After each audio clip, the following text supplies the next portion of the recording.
सूरज उगता है और हम मान लेते हैं कि रात मिट गई।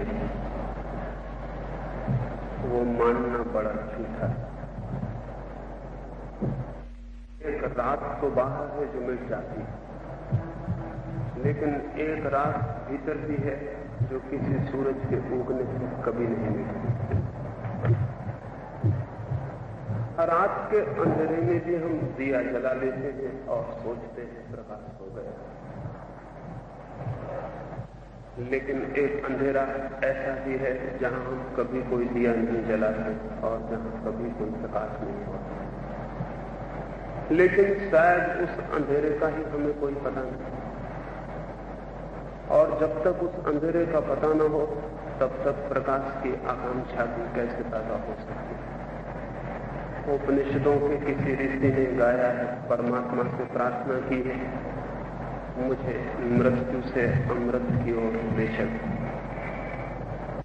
अंधेरे से प्रकाश की ओर ले चल। ये प्रार्थना हमने भी सुनी, और ये भी हो सकता है कि ये प्रार्थना किन्हीं क्षणों में हमने भी की हो, लेकिन जिन्हें यही पता नहीं कि किस अंधेरे को मिटाना है, उनके प्रकाश के लिए की गई प्रार्थना का क्या अर्थ हो सकता है। हम एक ही अंधेरे से परिचित हैं जिसे मिटाने के लिए किसी परमात्मा की कोई जरूरत नहीं, आदमी काफी। वो अंधेरा हमारे भीतर भी कोई अंधेरा है, इसका हमें पता ही नहीं। और जिस दिन इस भीतर के अंधेरे का पता चल जाए, उस दिन रोआ रोआ, श्वास श्वास एक ही प्रार्थना करने लगती है कि कैसे इस अंधेरे से बाहर जाऊं। जैसे हम किसी को पानी में डुबा दें। सुना है मैंने, एक फकीर था शेख फरीद, सुबह सुबह स्नान करने नदी की तरफ जाता। रास्ते में एक आदमी मिला और उसने पूछा कि ईश्वर है? ईश्वर कहां है? ईश्वर कैसा है? फरीद ने कहा, मैं स्नान करने जाता हूं, अच्छा हो कि तुम भी मेरे साथ चलो, हो सकता है स्नान करने में ही तुम्हें जवाब भी दे दूं। उस आदमी ने सोचा, स्नान करने से ईश्वर के संबंध में पूछे गए सवाल का जवाब कैसे मिलेगा, लेकिन जानने के लिए फकीर के साथ हो गया। वे नदी पर पहुंचे, फरीद स्नान करने लगा, वो आदमी भी स्नान करने लगा। उस आदमी ने एक डुबकी ली है और फरीद ने उसकी गर्दन पानी के भीतर पकड़ ली। फरीद मजबूत आदमी है, वो जिज्ञासु बड़ी मुश्किल में पड़ गया है। उसके प्राण एक ही आकांक्षा कर रहे हैं, कैसे बाहर निकल जाऊं, कैसे जान लूं, श्वास कैसे ले लूं, कैसे बाहर निकलूं। सारा रोआ रोआ तड़पने लगा है। फरीद मजबूत आदमी है, वो उसे पानी में दबाए चला गया है। बड़ी मुश्किल से वो आदमी छूट पाया। बाहर निकला है तो फरीद पर टूट पड़ा है कि मैंने पूछा था ईश्वर कहां है और तुम मेरे प्राण लिए लेते हो। मैं सोचा था किसी सन्यासी के पास जाता हूं, किसी आचार्य के पास नहीं। ये तुमने क्या किया? फरीद ने कहा, ये बात पीछे कर लेंगे, अभी मुझे कुछ और पूछना है। जब तुम पानी के भीतर थे तो तुम्हारे मन में कितने सवाल थे? उस आदमी ने कहा, सवाल? फरीद ने पूछा, कितने विचार थे? उस आदमी ने कहा, विचार? न कोई विचार था, न कोई सवाल था, एक ही ख्याल था, कैसे एक श्वास ले लूं। फिर तो वो ख्याल भी मिट गया, फिर तो सारे प्राण एक पुकार से भर गए कि कैसे श्वास मिले। फिर मुझे पता भी नहीं कि श्वास चाहिए थी। फिर मैं ऊपर उठ रहा था, सारी ताकत लगा रहा था बाहर निकलने के लिए, लेकिन ये भी चेतन नहीं था, ये भी हो रहा था, ये भी मैं नहीं कर रहा था। फरीद ने कहा, जिस दिन परमात्मा को ऐसे ही पुकारोगे, उस दिन पूछने की जरूरत नहीं रहेगी कि परमात्मा कहां है। हमने भी बहुत बार प्रार्थना की हो, प्रकाश की तरफ कौन नहीं जाना चाहता है, लेकिन अंधेरे का अनुभव ही हमें नहीं। और अंधेरे का अनुभव न हो तो प्राण प्यास से भरते नहीं कि हम प्रकाश की तरफ कैसे चले जाएं। फिर प्रार्थना झूठी हो जाती है। जिस प्रार्थना के पीछे प्यास न हो, उससे ज्यादा असत्य प्रार्थना कोई भी नहीं हो। हमारी सारी प्रार्थनाएं झूठी हो जाती हैं। और ज्ञान पाने के हमारा सारी चेष्टाएं और श्रम भी व्यर्थ हो जाते हैं, क्योंकि अज्ञान का अंधेरे का ठीक ठीक बोध ही हमें नहीं। आज की सुबह तो मैं ये बात करना चाहूंगा कि भीतर अंधेरा है, घना अंधेरा है, लेकिन शायद हम उस अंधेरे को धीरे धीरे इतने आदी और परिचित हो गए हैं कि उससे हमें कोई पीड़ा नहीं होती। या ये भी हो सकता है अंधेरे में रहते रहते हम यही भूल गए हैं कि वो अंधेरा है। भीतर के अंधेरे का हमें कोई बोध, कोई चोट, कोई परेशानी, कोई चिंता नहीं। और जिस आदमी को भीतर के अंधेरे से चिंता और एंजाइटी पैदा न होती हो, उस आदमी के जीवन में धर्म का कभी भी कोई द्वार नहीं खुलता है। धार्मिक लोग हैं, हिंदू हैं, मुसलमान हैं, जैन हैं, बौद्ध हैं, लेकिन धार्मिक आदमी नहीं है, क्योंकि बहुत मुश्किल से इस बात का ही बोध होता है कि मेरे भीतर अंधेरा है, मैं अज्ञान में हूं। मुश्किल से ये बात ख्याल में आती है कि मैं मृत्यु से घिरा हूं, अंधेरे से घिरा हूं। जीवन की बुनियादी भ्रांतियों में से एक भ्रांति यह है कि हम जानते हैं कि भीतर कुछ भी नहीं करना है, जो भी करना है वो बाहर करना है। धन कमाना है बाहर, भीतर भी कोई धन हो सकता है। यश कमाना है बाहर, भीतर भी कोई यश हो सकता है। रोशनी पैदा करनी है बाहर, दिए जलाने हैं बाहर, भीतर भी कोई दिया जलाने की बात है। जो भी करना है बाहर करना है, भीतर करने का कोई सवाल ही नहीं है। और इसलिए भीतर अगर हम वैसे ही रह जाते हैं जैसा जन्म के साथ पैदा हुए थे, मरने के दिन तक, तो कोई आश्चर्य नहीं है। हम भीतर के साथ बिल्कुल तृप्त और संतुष्ट हैं। हमें भीतर कुछ परिवर्तन ही नहीं करना है। ये भीतर कोई अभाव है, कोई कमी है, कुछ है भीतर जिसे बदलना है, कुछ है भीतर जिसे लाना है जो नहीं है। गुरजेफ के पास एक यूनान में एक फकीर था, गुरजेफ, रूस का एक बहुत बड़ा गणितज्ञ ऑस्पेंस्की मिलने गया। ऑस्पेंस्की ने गुरजेफ से कहा, हम सबके भीतर आत्मा है, कैसे उसे पाएं? गुरजेफ बहुत हंसने लगा। उसने कहा, सबके भीतर आत्मा नहीं, सबके भीतर आत्मा नहीं। जिन्हें अमृत का कोई पता नहीं, उनके भीतर आत्मा होना ना होने के बराबर। जैसे हम कहें सब बीज के भीतर वृक्ष है, हो सकता है वृक्ष है नहीं, और बीज बिना वृक्ष हुए भी मर सकता है, बीज वृक्ष भी बन सकता है। लेकिन अगर सभी बीजों को यह ख्याल पैदा हो जाए कि हम तो वृक्ष हैं, तो उनकी दौड़ बंद हो जाएगी वृक्ष होने की। जो हमारे भीतर नहीं है वो हमने मान लिया, इसलिए दौड़ बंद हो गई। प्रकाश हमारे भीतर बिल्कुल नहीं है, लेकिन हमने मान रखा है। ज्ञान हमारे भीतर बिल्कुल नहीं है, लेकिन हमने मान रखा है। अमृत हमारे भीतर बिल्कुल नहीं है, लेकिन हमने मान रखा है। परमात्मा हमारे भीतर बिल्कुल नहीं है, लेकिन हम सब दोहराए चले जाते हैं कि भगवान सबके भीतर हो सकता है। परमात्मा भी हो सकता है, अमृत भी हो सकता है, बीज वृक्ष बन सकता है, और आदमी आत्मा बन सकता है। लेकिन आदमी अभी आत्मा है नहीं, सिर्फ एक संभावना, एक पोटेंशियलिटी। आदमी प्रकाश हो सकता है, लेकिन आदमी प्रकाश है नहीं।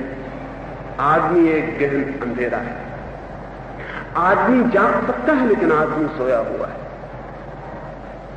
हम जो हो सकते हैं उसे हमने मान लिया है कि हम हैं, और इसलिए जीवन की सारी गति अवरुद्ध हो गई, सब रुक गया है।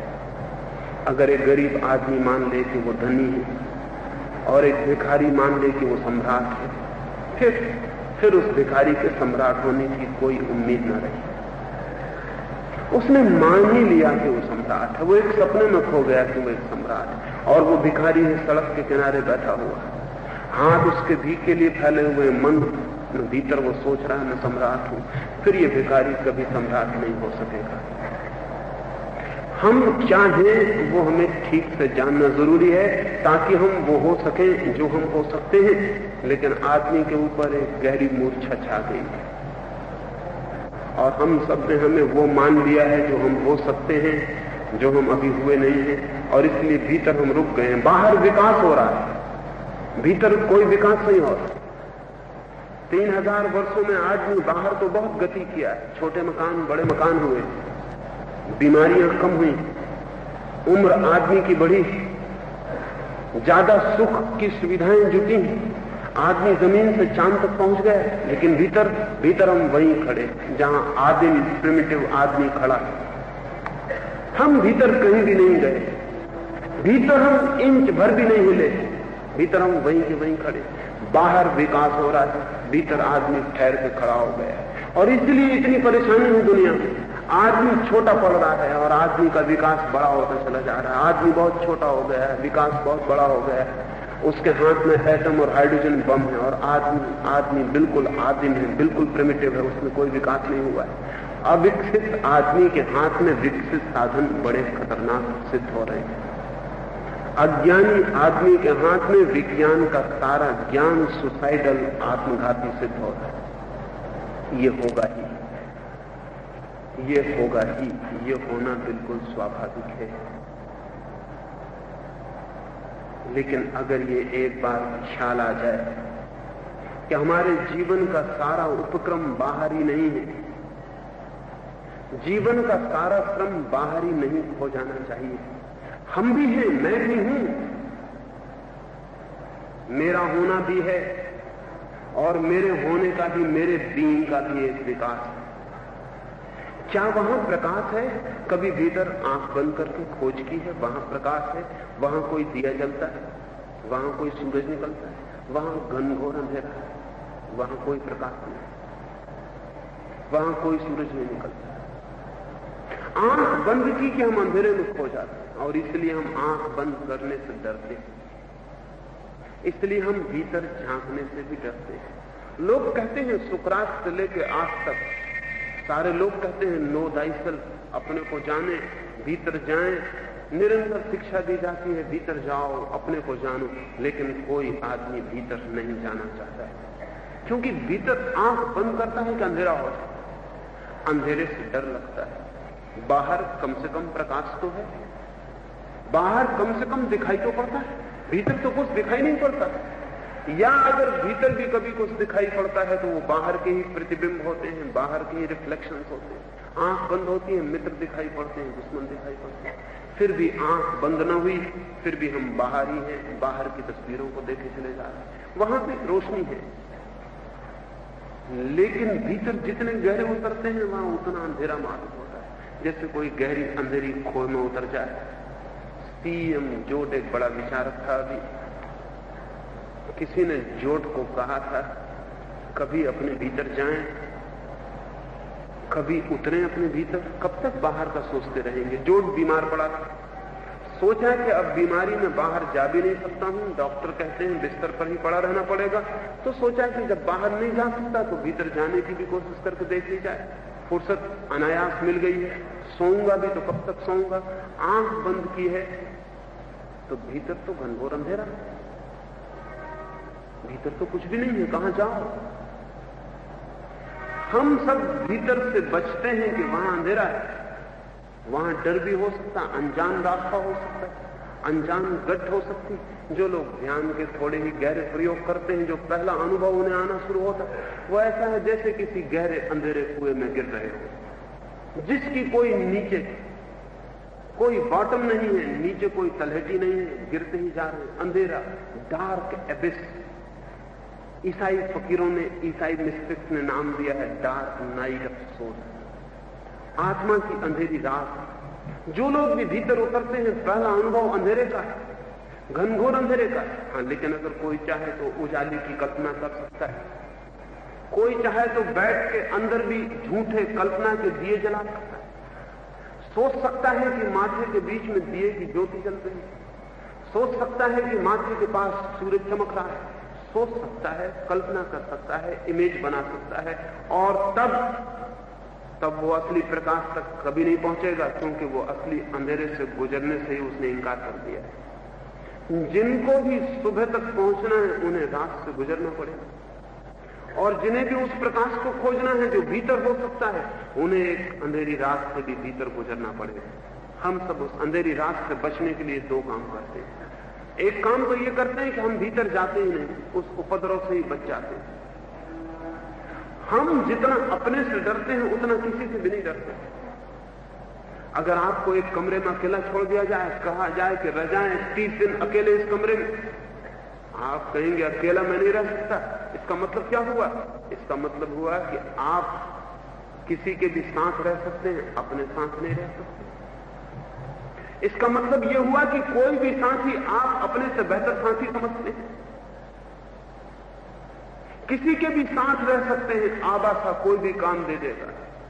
अगर आदमी न मिले तो आदमी एक कुत्ता पाल लेता, कुत्ते के साथ भी रह सकता है, लेकिन अपने साथ नहीं रह सकता, अकेला नहीं रह सकता। रेडियो खोल लेगा, जिस गीत को 1000 बार सुन चुका है उसे फिर सुनेगा, जिस अखबार को सुबह से 25 बार पढ़ चुका है उसे फिर से उठा लेगा, फिर से पढ़ना शुरू कर देगा। अपने साथ नहीं रह सकता है आदमी।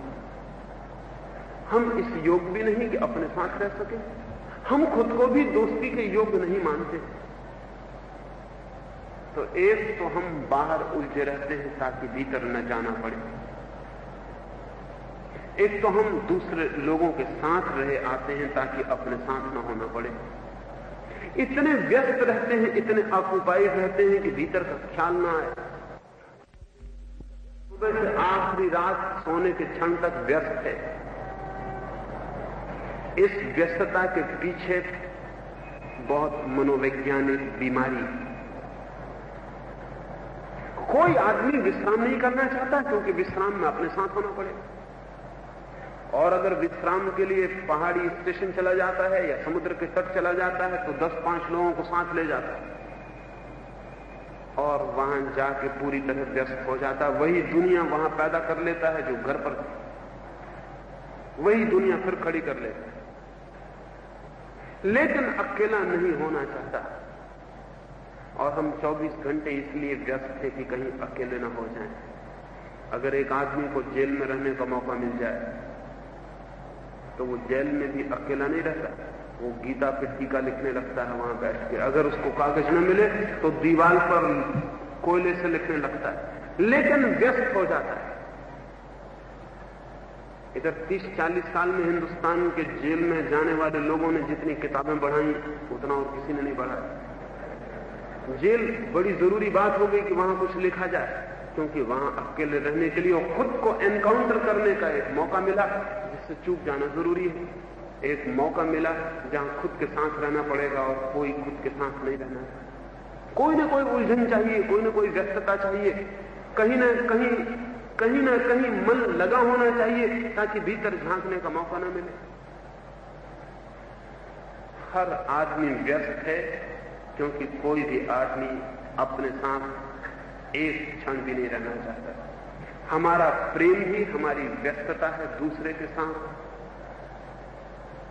और हमारी प्रार्थना भी हमारी व्यस्तता है दूसरे के साथ, और हमारे धन की खोज भी व्यस्तता है, और यश की खोज भी व्यस्तता है, हमारी राजनीति भी व्यस्तता है, और हमारा मंत्र जाप पूजा प्रार्थना भी व्यस्तता है। जबकि धर्म में प्रवेश उनका होता है जो अनऑक्युपाइड होने को तैयार है, जो सब व्यस्तता छोड़ने को तैयार है, थोड़ी देर को ही सही। अनऑक्युपाइड होने का क्या मतलब होता है? मतलब होता है मैं किसी के साथ नहीं, अपने ही साथ हूं। थोड़ी देर के लिए मैं अपने ही साथ हूं, लेकिन अपने साथ होना कठिन गुजरता है, क्योंकि अपने साथ होते ही घनघोर अंधेरा घेर लेता है। बाहर जो अंधेरा आपने देखा है वो बहुत घनघोर अंधेरा नहीं है। बाहर तो जिसे हम अंधेरा कहते हैं वो एक अर्थों में प्रकाश की ही डिग्रियां हैं। थोड़े कम प्रकाश को हम अंधेरा कहते हैं, और थोड़े कम प्रकाश को और ज्यादा अंधेरा कहते हैं।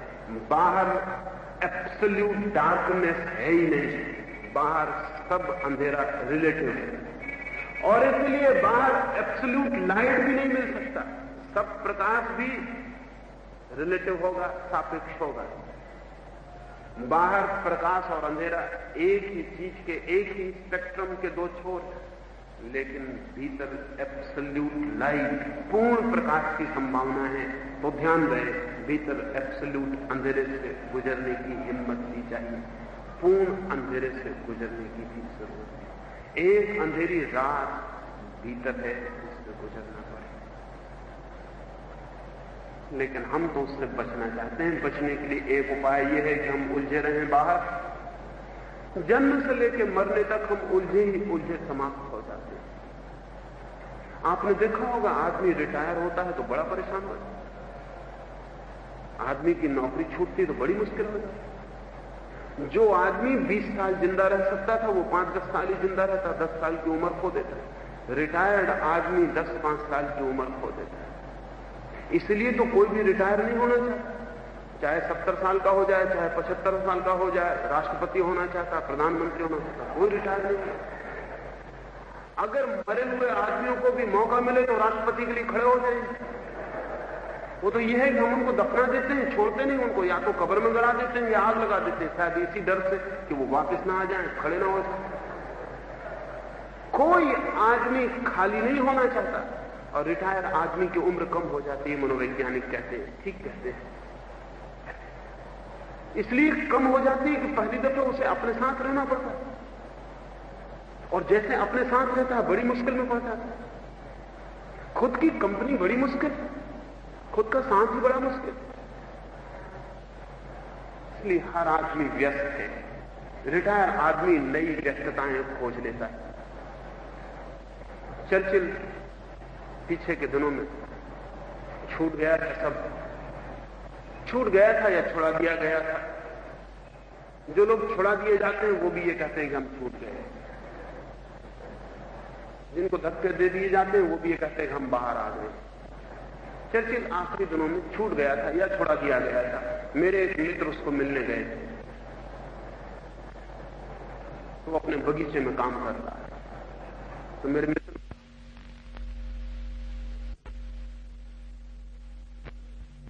दुनिया की ही जरूरत नहीं थी, चर्चिल की भी भीतरी जरूरत है।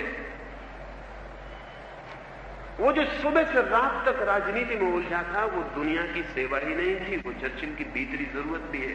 अब वो आदमी खाली हो गया, अब उससे कोई नहीं कहता कुछ करो, अब वो बगीचे में गड्ढा खोद रहा है। वो कहता है बिना किए 1 मिनट नहीं रहा जा सकता। औरंगजेब ने अपने बाप को बंद कर दिया था।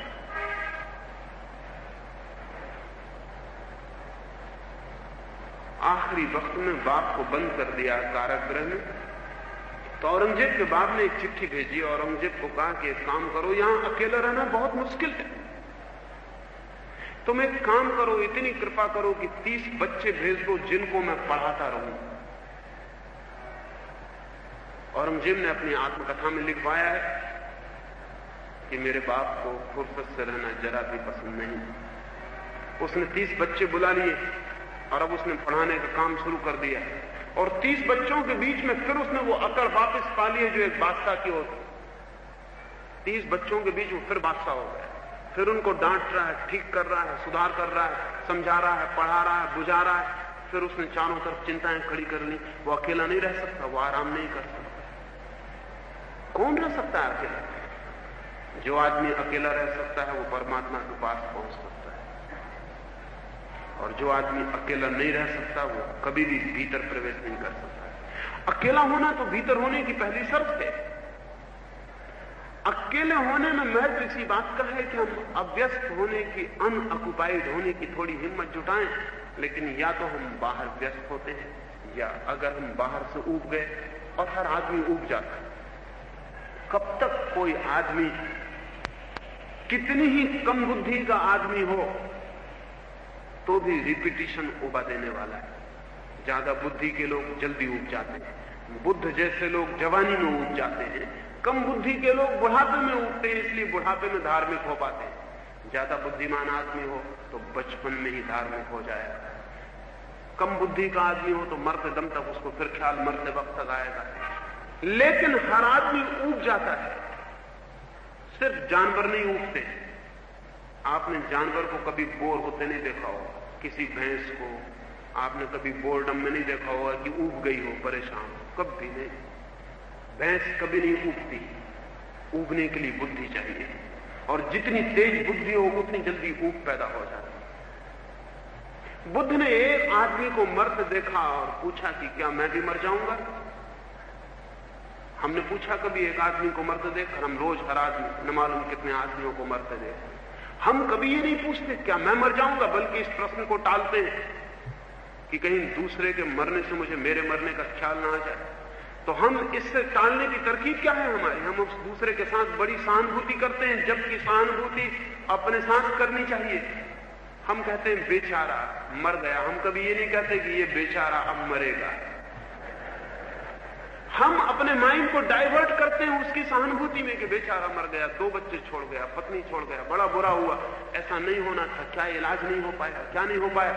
हम उस आदमी में अपने को उलझा के, वो जो एक सवाल उठता हमारे भीतर जाके खड़ा हो जाता कि क्या मैं मर जाऊंगा, उससे हम फिर बच जाते। 2 घंटे बाद वो आदमी भूल जाता है, दूसरे काम में हम लग जाते। बुद्ध ने पूछा क्या मैं मर जाऊंगा? बुद्ध ने एक बूढ़े हुए आदमी को देखकर पूछा कि क्या मैं बूढ़ा हो जाऊंगा? ये हम कभी नहीं पूछते। असल में हम मैं के संबंध में सवाल ही नहीं उठाते। हम मैं को हमेशा सवाल के बाहर रखते हैं। हम ये पूछ सकते हैं फला आदमी बेचारा कितने जल्दी बूढ़ा हो गया। हम ये पूछ सकते हैं फला आदमी कितना बीमार रहता है। हम ये पूछ सकते हैं फला आदमी मर गया, अच्छा नहीं हुआ या अच्छा हुआ। लेकिन हम इन सवालों को अपने मैं से कभी नहीं जोड़ते, बल्कि अगर कोई जोड़े तो हम कहेंगे ऐसी बातें मत करो। एक महिला मेरे साथ सफर में थी कुछ दिन हुए, वो कहने लगी आत्मा तो अमर है। मैंने उससे कहा कि अगर मैं तुझे ये बताऊं कि आज ये जो ट्रेन चल रही है टकरा जाएगी और हम दोनों मर जाएंगे। उसने कहा ऐसी अपशगुन की बातें मत करिए, ऐसी बात मत करिए, आप दूसरी बातें करिए। आप जैसा आदमी ऐसी बात करे तो बहुत डर लगता है कहीं टकरा ही जाए, कुछ हो, ये बात ही मत करिए।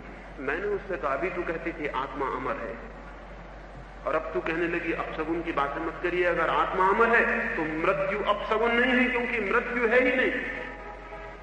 और अगर मृत्यु अपशगुन है तो आत्मा अमर है, ये बात झूठ है। इन दो में से कुछ एक तय कर ले। उसने कहा वो कुछ भी हो, लेकिन मैं मरने के बाबत सोचने नहीं चाहती। हम में से कोई भी नहीं सोचना चाहता। इसलिए हम मरघट गांव के बाहर बनाते हैं, बनाना चाहिए बीच में ठेठ बाजार में, क्योंकि हर बच्चा देख सके, जागे, जब से होश आए तब से उसको मरघट दिखाई पड़ना चाहिए। क्योंकि मरघट से बड़ी सच्चाई जिंदगी में दूसरी नहीं है, लेकिन उसको हम झूठ किए हुए हैं, उसे ऐसी दूर बनाए हुए कि वहां न कोई जाए न कोई देखे। छोटे बच्चों को तो हम मरघट ले जाते भी नहीं। कोई मर जाए, रास्ते पे निकलता हो, छोटे बच्चों को माँ बाप भीतर बुला लेते, भीतर आ जाओ, कोई मर गया। कोई मर गया तो सब बाहर आ जाओ, क्योंकि तुम्हें भी मरना पड़ेगा। इस आदमी को ठीक से देख लो, इस सवाल को भीतर जाने दो, इस सवाल को अपने मैं से जुड़ने दो। लेकिन हम नहीं जुड़ने देते। कोई मरता है हमेशा, हम कभी नहीं मरते। हमेशा कोई और मरता है, somebody dies, वो कोई और है। लेकिन कभी ये कोई की जगह मेरा मैं नहीं बैठ पाता, इसको हम जोड़ते हैं, हम टालते हैं। हम जिंदगी के सब बड़े सवाल टालते हैं जिनसे भीतर जाना पड़ेगा, और इसलिए जिंदगी को ही हम टाल देते हैं। और इसलिए हम ऊब भी नहीं पाते। नहीं तो हम ऊब जाएं, लेकिन कम से कम बुद्धि का आदमी भी धीरे धीरे ऊब जाता है। वही दफ्तर सुबह, वही सांझ, वही सोना, वही उठना, वही बैठना, 24 घंटे। अगर कभी ऊब भी जाता है आदमी तो वो नई रूटीन पूछता है। वो ये नहीं पूछता कि अब मैं बाहर से ऊब गया तो मैं भीतर जाऊं। वो ये पूछता है कि मैं इससे ऊब गया, अब मैं क्या करूं। एक आदमी धन कमाते कमाते ऊब जाता है तो वो कहता है माला फेरूं, मंदिर जाऊं, गीता पढ़ूं, क्या करूं। फिर वो बाहर एक नई रूटीन पूछता है। एक आदमी सिनेमा देखते देखते ऊब गया तो वो कहता है अब मैं सुबह 4 बजे उठूं, प्रार्थना करूं, क्या करूं। हम बाहर से कभी नहीं उठते। बाहर की एक चीज से उठते हैं तो सब्स्टिट्यूट तत्काल दूसरा खोज लेते हैं, लेकिन रहते सदा बाहर हैं, भीतर कभी नहीं आते। चाहे माला जपो और चाहे सिनेमा देखो, दोनों हालत में आदमी बाहर होता है। चाहे गीता पढ़ो, चाहे उपन्यास पढ़ो, दोनों हालत में आदमी बाहर होता है। इससे कोई फर्क नहीं पड़ता हम बाहर ही उलझे होते हैं, हमारी कॉन्शियसनेस बाहर ही उलझी होती है। वो गीता अच्छी किताब है, कुरान अच्छी किताब है, कोई किताब बुरी हो सकती है, ये दूसरी बात। किताब का अच्छा और बुरा होना दूसरा सवाल है, लेकिन किताब बाहर और हमारी चेतना बाहर उलझी रहती है। हम चेतना को कभी भीतर की तरफ नहीं लाते। वहां एक बड़ी अंधेरी रात हमारी प्रतीक्षा कर रही है, उसका एक अनकॉन्शियस फियर, एक डर हमारे मन में है कि वहां गए तो अंधेरा है, और वहां गए तो अनजान, और वहां गए तो अननोन, और वहां गए तो कोई ऐसे रास्ते जिन पर हम कभी नहीं चले, और वहां जाएं तो कहीं हम खो ना जाएं, भटक ना जाएं, क्योंकि हमारी सब तख्तियां, हमारी पदवियां, हमारे दरवाजे पर लगे हुए बोर्ड, वो सब यहीं रह जाएंगे। हम वहां भीतर जाएंगे, न वहां नाम होगा, न वहां पिता होगा, न धर्म होगा, न ठिकाना होगा, न कोई डिग्री होगी, न कोई पदवी होगी, न कोई पद प्रतिष्ठा होगी। वहां हम सब कपड़े बाहर ही छोड़ जाएंगे, अंदर नंगे, खाली, शून्य की तरह घुसने की हिम्मत नहीं। बहुत अंधेरा है, हम बाहर लौट आते हैं और बाहर उलझ जाते हैं। एक रास्ता है कि आदमी बाहर उलझा रहे, बाहर ही सब्स्टिट्यूट खोजता रहे उलझने के,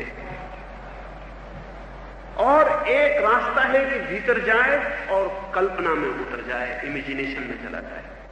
बाहर से छोड़ दे, न किताब पढ़े, न मंदिर जाए, न दुकान चलाए, बाहर की दुनिया का ख्याल छोड़ दे, भीतर चला जाए। लेकिन फिर भीतर एक कल्पना की दुनिया बनाने लगे, भगवान को खड़ा कर ले कि वो मुरली बजाते हुए खड़े, वो खड़े हो जाएंगे। आदमी भगवान को निर्मित करने की क्षमता रखता है, और अधिक भगवान आदमी के ही निर्माण किए होते। ऐसे भगवान की खोज बहुत मुश्किल है जो हमारा निर्माण किया हुआ नहीं होता।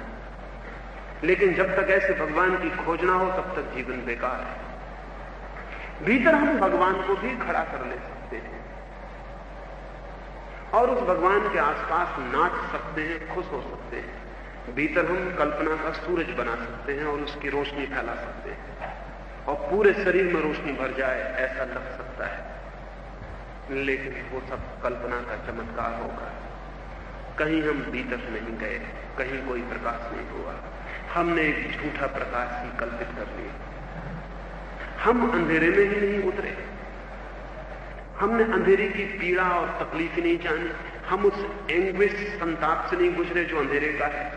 हम अंधेरे में गए ही नहीं जहां कि हमें नग्न हो जाना पड़ता, सारे वस्त्र छिन जाते, सब रास्ते खो जाते, सब जाना पहचाना नक्शा खो जाता, और अंधेरे में कोई रास्ता न सूझता, चिल्लाते कोई आवाज न सुनता, पुकारते कोई साथ न होता। हमने उस तकलीफ को नहीं झेला। उस अंधेरे में जाने की तकलीफ को मैं तपश्चर्या कहता हूं। वही तपश्चर्या है एकमात्र। भूखा मरना तपश्चर्या नहीं, भूखा मरना अभ्यास की बात। कोई आदमी थोड़ा अभ्यास कर ले तो खाना खाना मुश्किल हो जाता है। खाना नहीं, खाना ही मुश्किल हो जाता है। कोई आदमी अभ्यास कर ले। मैंने सुना है जर्मनी में एक बड़ा सर्कस था। उस सर्कस में एक आदमी ऐसा भी था जो उपवास के लिए प्रसिद्ध था। उसकी भी एक स्टॉल होता था जहां लोग उसे देखने आते थे। उसने 30 दिन उपवास किए, 25 दिन उपवास किए, 35 दिन उपवास किए। वो आदमी बिल्कुल सूखता जाता था, और उपवास उसका यही काम, इसके लिए उसे पैसे मिलते थे। एक बार ऐसा हुआ है कि एक बहुत बड़े नगर में सर्कस कई महीनों चला। सर्कस में और भी अजीब अजीब चीजें थी देखने लायक। लोग उन सब चीजों को देखते थे, सर्कस देखते थे। उसकी झोंपड़ी बिल्कुल पीछे की तरफ थी। धीरे धीरे लोग उसकी झोंपड़ी भूल गए। कई महीने तक कौन रोज रोज देखने जाता? उपवास करने वाले में देखने जैसा क्या है? उपवास करने वाले को गांव बदल लेना चाहिए, नहीं तो फिर देखने वाले मिलना बहुत मुश्किल हो जाता है। उसे दूसरा गांव चुनना चाहिए, 2-4 दिन में गांव बदल लेना चाहिए, तब, नहीं तो बहुत मुश्किल मामला है। वो आदमी एक ही गांव में उपवास करने वाले को रोज कौन देखे? कुछ दिनों में मैनेजर भी भूल गया। कोई 6 महीने बाद जब सर्कस उखड़ने लगा तब लोगों को ख्याल आया कि अपने पास एक आदमी भी हुआ करता था उपवास करने वाला, वो कहां है? कुछ दिनों से उसका पता ही नहीं। तो मैनेजर और लोग भागे हुए गए उसकी झोंपड़ी की तरफ। वो आदमी भीतर करीब करीब मरने के आखिरी क्षणों में पहुंच गया। सांस अटकी थी सिर्फ उसकी। मैनेजर ने कहा, पागल, अगर तुझे लोग देखने नहीं आते थे तो तूने खाना क्यों नहीं शुरू कर दिया?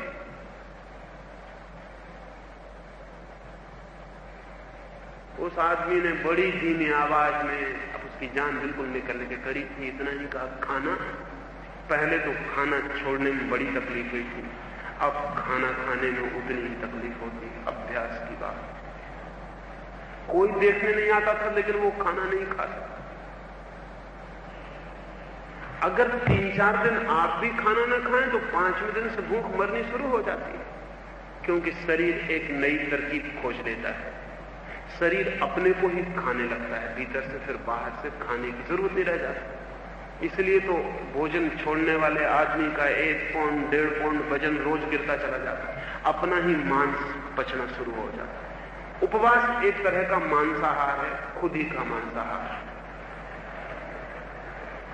दूसरे का मांस खाओ तो झगड़ा झंझट खड़ा होता है, अपना ही खाओ तो कोई झगड़ा झंझट भी नहीं है। लेकिन अपना ही मांस शरीर पचाना शुरू कर देता है, अपनी ही चर्बी पचाना शुरू कर देता है। फिर बाहर से भोजन लेने की इच्छा समाप्त हो जाती, नया रास्ता खुल जाता है। शरीर के पास बड़ी व्यवस्थाएं हैं, इमरजेंसी व्यवस्थाएं हैं। अगर आप खाना ऊपर से बंद करेंगे, शरीर भीतर से पचाना शुरू कर देगा। और इसीलिए शरीर बहुत से डिपॉजिट करके रखता है, बहुत सा भोजन इकट्ठा करके रखता है। मोटा जो आदमी है वो मोटा इसीलिए है कि वो आदमी ज्यादा भोजन इकट्ठा कर लिया है। जैसे तिजोरी में कुछ आदमी ज्यादा इकट्ठा कर लेता है, मोटे आदमी ने शरीर में ज्यादा डिपॉजिट कर लिया है। वो घबराहट में कर लिया है उसने। मनोवैज्ञानिक कहते हैं कि मोटा आदमी एक तरह का कंजूस आदमी, और अक्सर कंजूस और मोटा साथ साथ मिलेंगे। उसका कारण होता है, उसका कारण कुल इतना है, उसका जो मन है वो इकट्ठा करने वाला है, वो सब तरफ इकट्ठा करता है। वो शरीर में इतनी चर्बी इकट्ठी कर लेता है कि कब जरूरत पड़ जाए, मान लो कई दिन तक भोजन न मिले तो फिर क्या होगा, तो वो इकट्ठा कर लेता है। वो बहुत भीतरी कंजूसी है। अगर आदमी उपवास करे तो 2-4 दिन में अभ्यास हो जाता है, और अगर उपवास करने को आदर मिलता हो तब अभ्यास बहुत आसानी से हो जाता है। क्योंकि अहंकार की तृप्ति जिस बात से भी होती हो, आदमी उसे करने को हमेशा सरलता अनुभव करता है। अगर आप शीर्षासन करने वाले को आदर देते हो तो आदमी शीर्षासन करके खड़ा होता है, और अगर आप घंटों शीर्षासन करने वालों को महात्मा समझते हो तो आदमी 24 घंटे शीर्षासन भी कर सकता। आदमी के अहंकार की बड़ी लीलाएं। आदमी से कोई भी बेवकूफी करवाई जा सकती, सिर्फ उसके अहंकार को रस मिलना चाहिए। उपवास करने को इसलिए मैं कोई तपश्चर्या नहीं कहता। कांटों पर लेट जाना भी तपश्चर्या की बात नहीं, सिर्फ अभ्यास की बात। और शरीर इम्यून हो जाता है, बहुत जल्दी सक्षम हो जाता है, कांटे का चुभन फिर पता नहीं चलती। मैं जब यूनिवर्सिटी में पढ़ता था तो एक तख्त पर ही सोता था, तो वर्षों से तख्त पर सोता था। फिर एक बहुत बड़े परिवार में इंदौर में मेहमान हुआ, तो उन्होंने मेरे लिए बहुत अच्छा इंतजाम किया। उनके गद्दे ऐसे थे कि उसमें कोई 12-12 इंच 15-15 इंच मोटे गद्दे थे कि उनमें पूरा अंदर आदमी समा जाए। मैं उन पर सो तो गया, लेकिन नींद आनी मुश्किल हो गई। आधा घंटा बीता, करवट बदलता हूं, नींद नहीं आती। मैं बड़ी मुश्किल में पड़ गया कि हो क्या गया। इतनी आराम की उन्होंने व्यवस्था की है, मुझे तकलीफ क्यों हो रही। आखिर 2 बज गए। फिर यही रास्ता रहा कि मैं जमीन पर उतर के नीचे सो जाऊं। जमीन पर सो गया, तब बड़ी अच्छी नींद आई। सुबह उन्होंने आके मुझे देखा कि जमीन पर सोया हूं। उन्होंने कहा कि आपने क्या किया, कि आपको गद्दा पसंद नहीं आया। मैंने कहा गद्दा तो बहुत पसंद आया, लेकिन शरीर की आदत खराब हो गई। अब गद्दे की आदत डालने के लिए फिर अभ्यास करना पड़ेगा। शरीर इम्यून हो जाता है किसी भी चीज के लिए। भंगी है, हजारों वर्षों से हम उनसे पाखाना ढुलवा रहे हैं। हम सोचते हैं कि बेचारों को कितनी बदबू आती होगी। ये बात बिल्कुल सरासर झूठ। उनको बदबू आती ही नहीं। बदबू आती होती वे कभी की बगावत कर देते, वे इम्यून हो गए। हाँ, हमारी बातें सुनकर वो भी कह सकते हैं आप कि हमको बहुत बदबू आती। बदबू आती नहीं। पाखाने की बदबू इतनी अच्छी है भी नहीं कि रोज रोज ली जा सके। अगर कोई अच्छे से अच्छा कीमती से कीमती इत्र भी आप लगाएं तो 2 दिन के बाद उसकी सुगंध आनी बंद हो जाती है। कीमती से कीमती साबुन का उपयोग करें, दूसरों को उसकी खुशबू आ सकती है, आपको नहीं आएगी। शरीर राजी हो जाता है, और शरीर जिस चीज के लिए राजी हो जाता है वही सहज हो जाती है। कांटों पे सो सकते हैं, अंगारों पे चल सकते हैं, आदत बनाने की बात, इनसे तपश्चर्या का कोई भी संबंध नहीं। तपश्चर्या तो सिर्फ एक है धर्म की दुनिया में, वो है भीतर की अंधेरी रात में प्रवेश करना, और उसकी कोई आदत नहीं बनाई जा सकती क्योंकि उसमें हम कभी गए नहीं, और उसकी आदत बन भी नहीं सकती क्योंकि जैसे उसके भीतर प्रवेश करते हैं या तो बाहर भागने का मन होता है और या और भीतर चले जाने का, उसमें रुका नहीं जा सकता। पूर्ण अंधकार को कोई भी सहने में समर्थ नहीं है। 2 ही उपाय हैं, 2 ही अल्टरनेटिव है। अंधकार पूरा सामने आएगा तो या तो आप फौरन भाग के बाहर आ जाएंगे जहां सूरज है, प्रकाश के बल्ब जले हुए हैं, लोग हैं, सड़कें उजाली हैं, मकान हैं, सब प्रकाशित, आप वहां आ जाएंगे। और या अगर हिम्मत की तो और भीतर जाने की कोशिश करेंगे, वहां भी एक प्रकाश है, लेकिन उस प्रकाश का हमें कोई पता नहीं, इसलिए हम फौरन बाहर चले आते हैं, फौरन बाहर चले आते हैं। हम भीतर के अंधकार में कभी प्रविष्ट ही नहीं होते। भीतर के अंधकार में प्रवेश को मैं साधना कहता हूं, तपश्चर्या कहता हूं। और जो भीतर के अंधकार में प्रविष्ट होगा वो उस प्रकाश को भी पा सकता है जिसकी बातें हमने सुनी लेकिन जिसका हमें कोई भी पता नहीं। सुनते हैं हम, कुरान भी यही कहती है, गॉड इज लाइट, ईश्वर प्रकाश है। बाइबल भी यही कहती है, उपनिषद भी यही कहते हैं, हजारों लोगों ने यही कहा है, प्रकाश है। लेकिन हमने तो अंधेरा भी नहीं जाना, तो हम प्रकाश कैसे जान सकते हैं? प्रकाश को जानने की शर्त है कि हम अंधेरे को जानने को तैयार हो जाएं। कोई कीमत तो चुकानी पड़ेगी, लेकिन धर्म की दुनिया में हम कोई कीमत नहीं चुकाना चाहते। हम बिना कीमत के चाहते हैं सत्ता, मुक्त। धर्म अकेली चीज है जिसे हम मुक्त चाहते हैं। एक गांव में बुद्ध ठहरे, एक आदमी ने आकर बुद्ध को कहा कि आप इतने वर्षों से समझा रहे हैं लोगों को, कितने लोगों को वो प्रकाश मिला, कितने लोगों ने मोक्ष जाना, कितने लोग निर्वाण को पा गए, कितने लोगों ने जान लिया है सत्य में पूछने आया हूं। बुद्ध ने कहा सांझ आना, तब तक एक छोटा काम है वो कर लाओ, ये कागज ले जाओ और गांव में हर आदमी से पूछ के आओ कि वो चाहता क्या है। वो आदमी गया, छोटा सा गांव है, उसने एक आदमी से जाके गांव में पूछा, कोई 200-300 लोग रहते होंगे, एक से पूछा कि तुम चाहते क्या हो। किसी ने कहा कि बेटा नहीं, बेटा चाहता हूं। किसी ने कहा धन नहीं, धन चाहता हूं। किसी ने कहा बीमार हूं, स्वास्थ्य चाहता हूं। किसी ने कुछ कहा, किसी ने कुछ कहा। सांझ होते होते उस आदमी को उत्तर मिल गया। वो लौट के नहीं आया बुद्ध के पास, क्योंकि एक भी आदमी ने ये नहीं कहा कि मैं निर्वाण चाहता हूं, सत्य चाहता हूं, मोक्ष चाहता हूं, परमात्मा चाहता हूं। हालांकि ये 300 लोग कई बार मंदिर में हाथ जोड़े देखे गए थे। उस आदमी ने पूछा लेकिन तुम्हें मैंने मंदिर में देखा है। उन लोगों ने कहा मंदिर तो जरूर गए थे लेकिन परमात्मा के लिए नहीं। वो लड़की की शादी करनी है, उसी के लिए भगवान से कहने गए। उन लड़के को नौकरी नहीं मिलती है, उसी के लिए भगवान से कहने गए। लेकिन बहुत शक आता है तुम्हारे भगवान पर, क्योंकि लड़के को अभी तक नौकरी नहीं मिली, प्रार्थना करते बहुत दिन हो गए। बुद्ध ने उस आदमी को बुलवाया, कहा उस आदमी को लाओ। वो आया क्यों नहीं? उस आदमी ने कहा मैं क्या करूं जाके। उत्तर मुझे मिल गया, लेकिन बुद्ध ने कहा फिर भी आओ। वो आदमी गया, बुद्ध ने पूछा क्या कहा लोगों ने?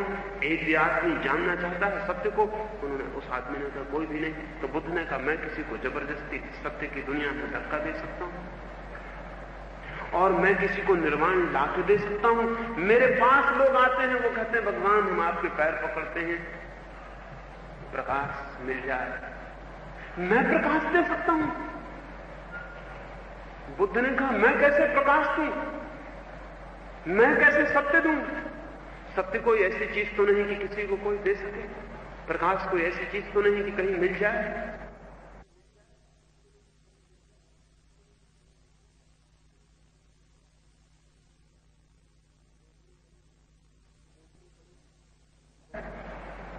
खोजनी पड़ेगी।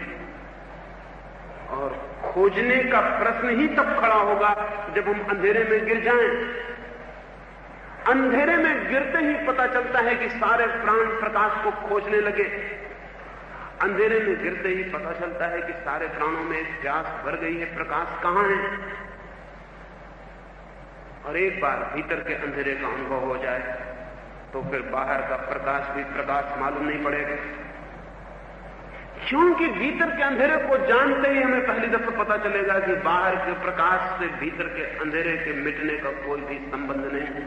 और जब तक मैं अंधेरे में हूं तब तक दुनिया में कितने ही सूरज जलते रहे, इससे कुछ भी होने वाला नहीं। आदमी अगर अंधेरा है तो दुनिया कितनी ही प्रकाशित हो जाए, कुछ भी होने वाला नहीं। गांव-गांव में बिजली पहुंच जाए,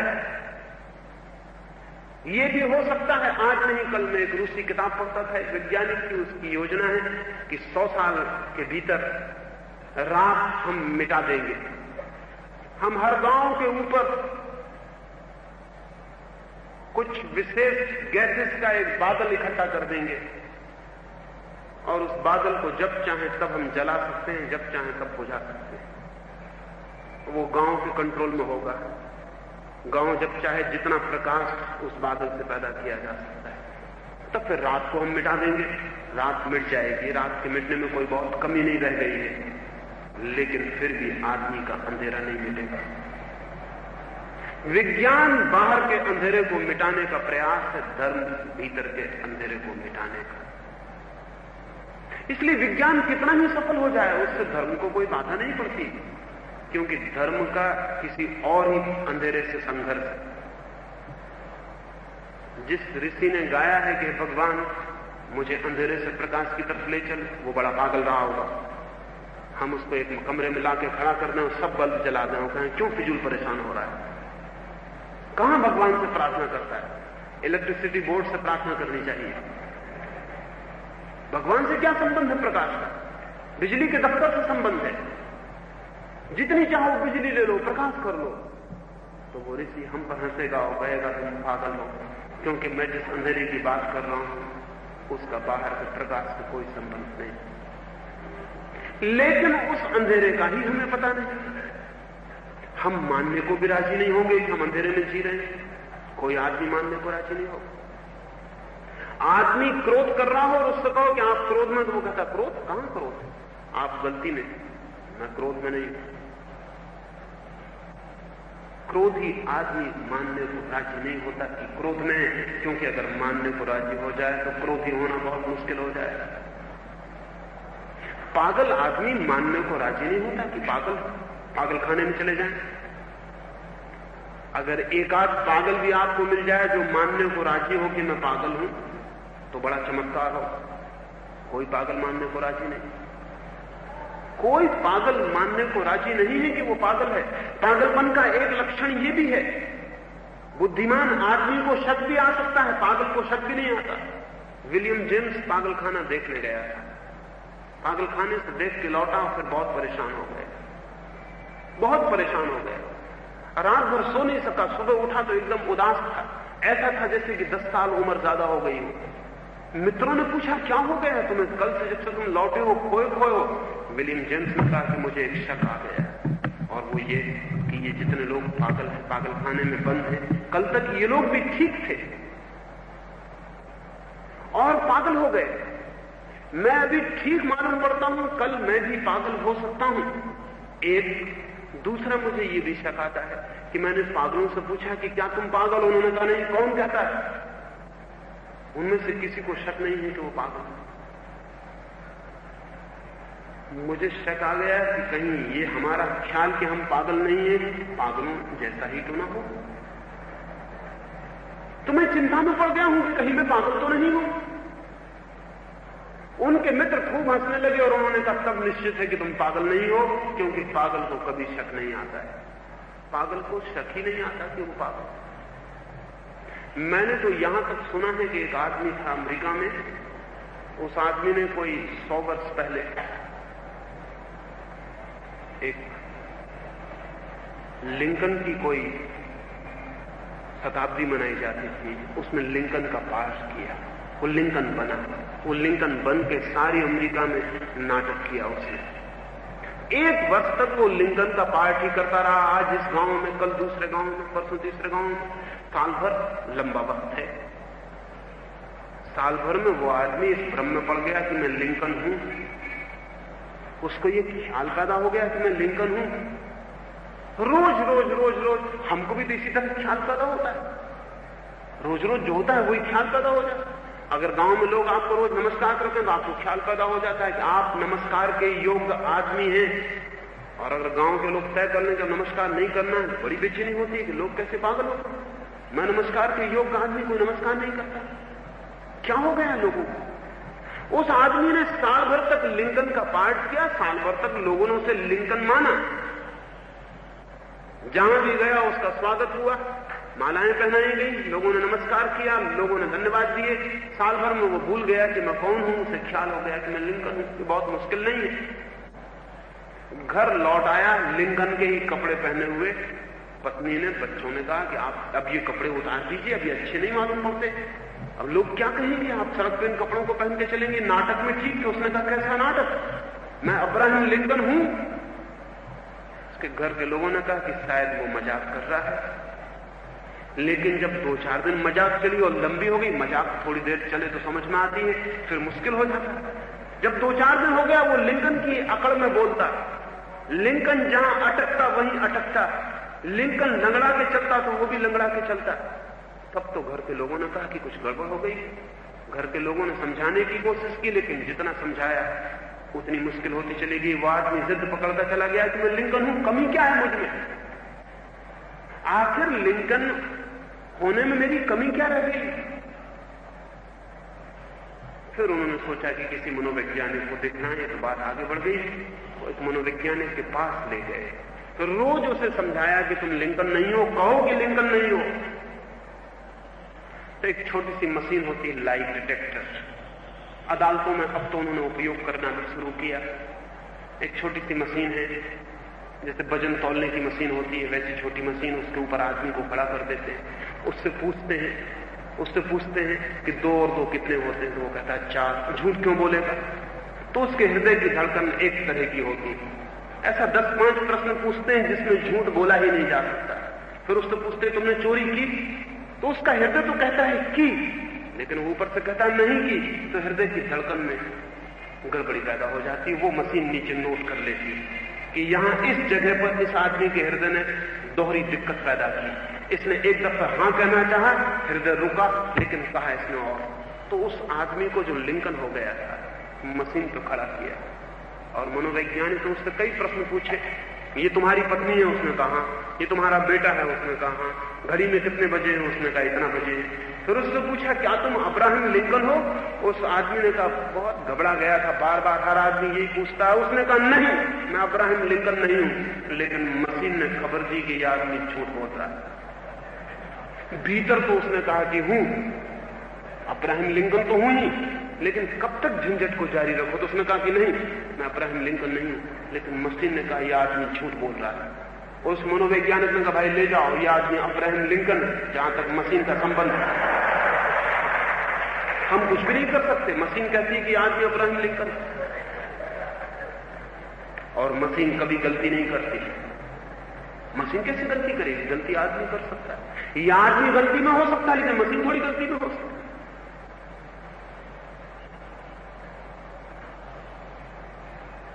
हमें पता ही नहीं कि हम जो अपने को मान लेते हैं वो हो जाते हैं।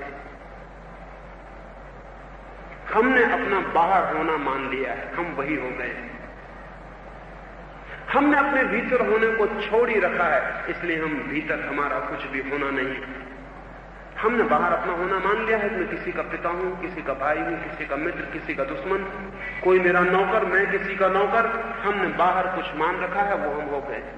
वो सब अब्राहम लिंकन होना है। और मशीन पे भी खड़ा करके पूछा जाए तो मशीन भी कहेगी यही ठीक है कि यह आदमी, इसका नाम रामचंद्र है।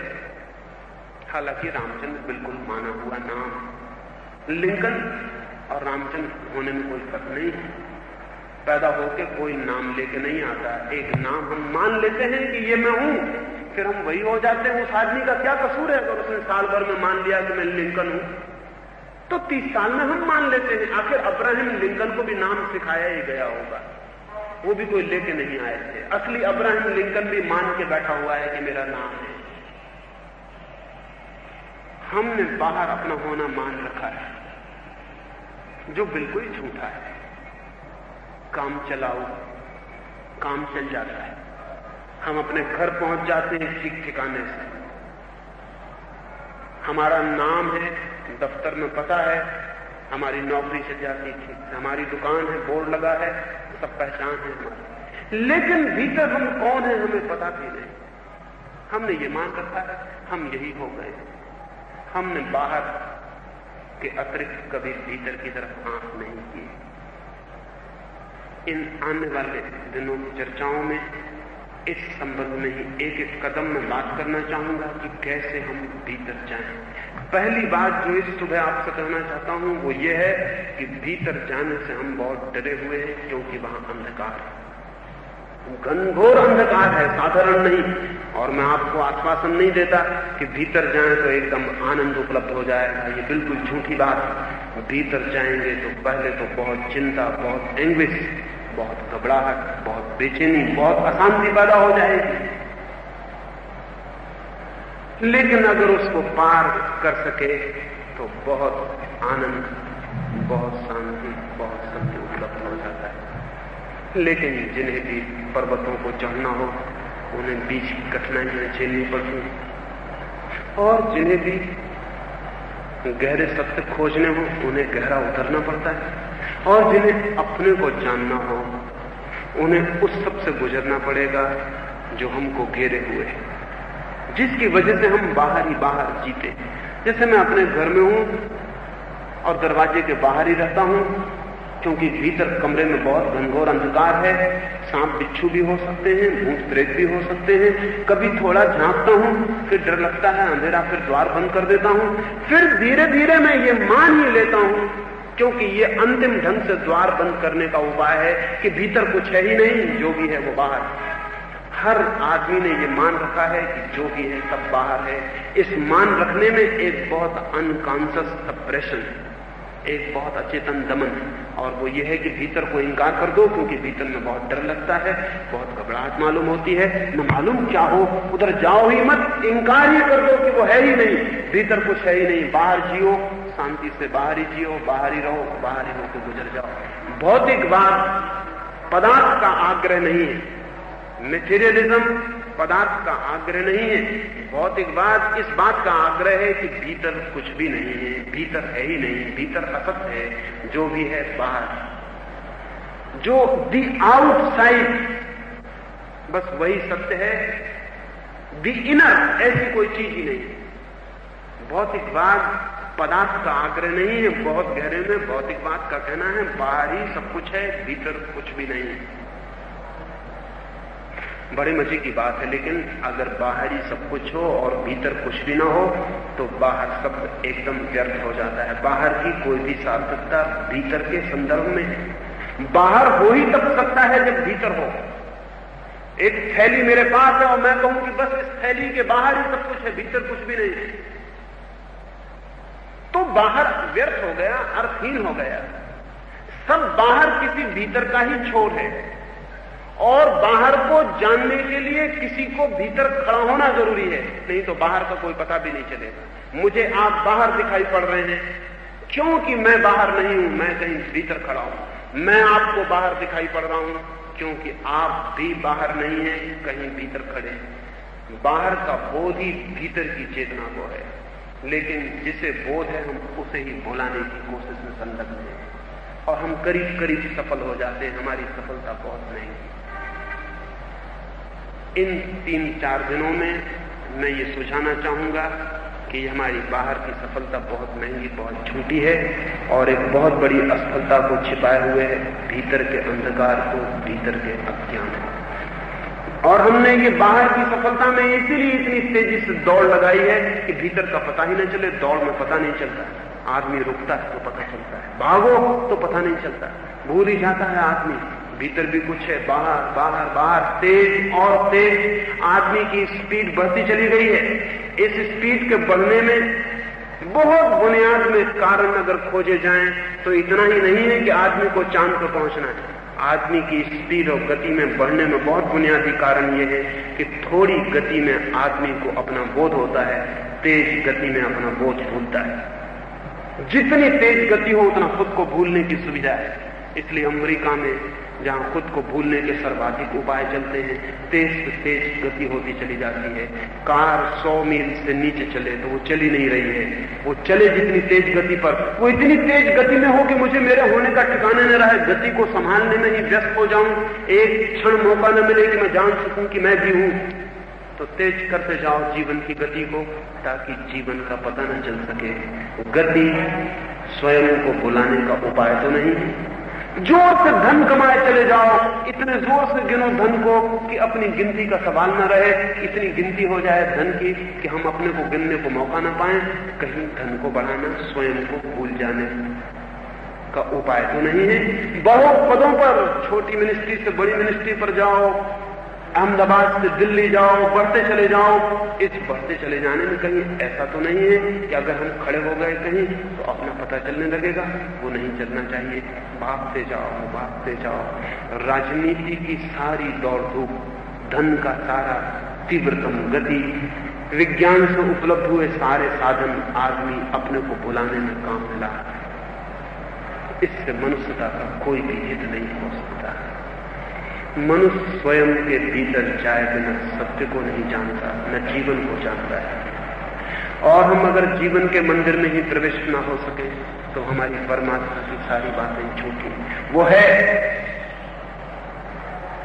वो सबके भीतर है, लेकिन खोजना जरूरी है। प्रकाश है, लेकिन खोजना जरूरी है। अंधेरे की यात्रा जरूरी। एक अंतिम वचन अपनी बात पूरी करूंगा। नीत्शे ने कहा है, और पृथ्वी पर जिन थोड़े से लोगों ने भीतर के अंधकार का साक्षात किया है, उनमें नीत्शे अद्भुत है। उसी में पागल हो गया, उस अंधेरे की घबराहट में पागल कर दिया। नीत्शे ने कहा है, जिन वृक्षों को आकाश छूना हो उन्हें अपनी जड़ें पाताल तक भेजनी पड़ती। जिस वृक्ष को आकाश छूना हो उसे अपनी जड़ें पाताल तक भेजनी पड़ती। और जिसे प्रकाश खोजना हो उसे अंधकार की अंतिम गहराइयों तक उतरना पड़ता है। उल्टी लगेगी ये बात कि अगर प्रकाश खोजना है तो अंधकार से क्या संबंध, और अगर आकाश की तरफ जाना है तो पाताल में जड़ें क्यों भेजें।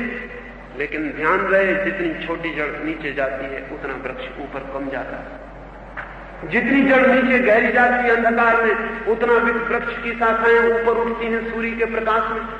ऊपर की शाखाएं सूर्य के प्रकाश को चूमना चाहती हो तो नीचे की शाखाओं को गहनतम अंधकार चूमना पड़ता है।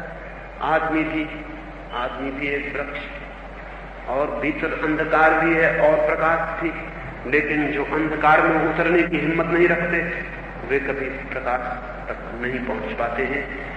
पहला सूत्र है अंधकार में उतरने का साहस, तो फिर प्रकाश बहुत दूर नहीं है। कैसे अंधकार का साक्षात करें वो संध्या आपसे मैं बात करूंगा। मेरी बातों को इतनी शांति और प्रेम से सुना, इससे अनुग्रहित हूं। और अंत में सबके भीतर बैठे परमात्मा को प्रणाम करता हूं। मेरे प्रणाम स्वीकार करें।